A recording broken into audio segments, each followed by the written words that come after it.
বাংলাদেশ একমাত্র জাতি আমার কাছে মনে হয় যারা কিছু হইলে দৌড় দিয়ে গিয়ে মাস্টার্স করে। বিশ্বের এমন দেশের বড় অভাব, যারা ম্যাক্সিমাম মানুষ মাস্টার্স করতে চায়, কলেজের পরে ম্যাক্সিমাম দেশেই পড়াশোনা করতে চায় না। কারণ তার যদি হায়ার স্টাডির দরকার হয় তাহলে করে, নয়তো করে না। তারা অনেকেই আছে যার হায়ার স্টাডির দরকার নাই, তিনি প্লাম্বার হবে, তিনি এইটা হবে, তিনি ওইটা হবে, বিভিন্ন কাজ আছে যেটার জন্য গ্র্যাজুয়েশন জরুরি না। তো বাংলাদেশে হোক আর না হোক, বাপ মারা ছেলে পেরে না তোর ভার্সিটি যাওয়াই লাগবে, কি হ্যাঁ, না তোর মাস্টার্স করতে হবে। এই বাপ মা যদি ছোটবেলার থেকে এই প্রেসার দিত যে তোর চরিত্রবান হইতে হবে, আগে মানুষ হইতে হবে, তারপরে পড়াশোনা শিখ।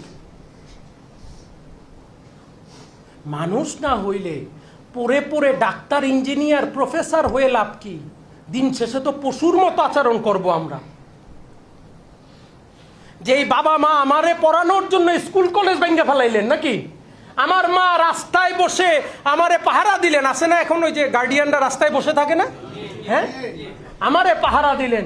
এই মারেই তো দিন শেষে আমি লাথি দিয়ে বাসার থেকে বাইর করে দিব, কারণ আমি তো চরিত্রবান হই নাই। এই বাবাকেই বুড়া বয়সে যখন বিছানায় পড়বে আমি বলবো এই তুই বাইর, কারণ আমার তো চরিত্র নাই।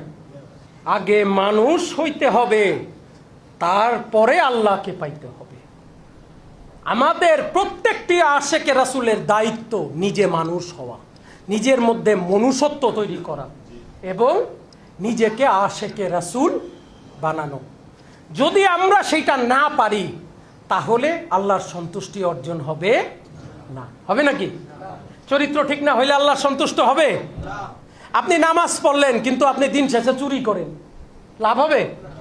হ্যাঁ, আপনি নামাজ পড়ে পরের হক মারলেন, লাভ হবে? আপনি হজে যান প্রতি বছর, হাজি সাহেব বলেন আর সুদ খান, কি লাভ হবে নাকি? তাহলে ইবাদত করলেও যদি আপনার চরিত্র না থাকে, ইবাদতের কোনো মূল্য নাই। So most important part of human life is character. কি? চরিত্র। চরিত্র না হইলে ডাক্তারের দাম নাই, প্রফেসরের দাম নাই, আলেমের দাম নাই, হুজুরের দাম নাই, শিক্ষকের দাম নাই। আছে কারো দাম?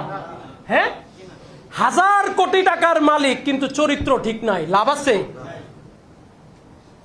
যার চরিত্র নাই তার কিছুই নাই, আর যার চরিত্র আছে তার সব আছে। বাংলাদেশ একমাত্র জাতি আমার কাছে মনে হয় যারা কিছু হইলে দৌড় দিয়ে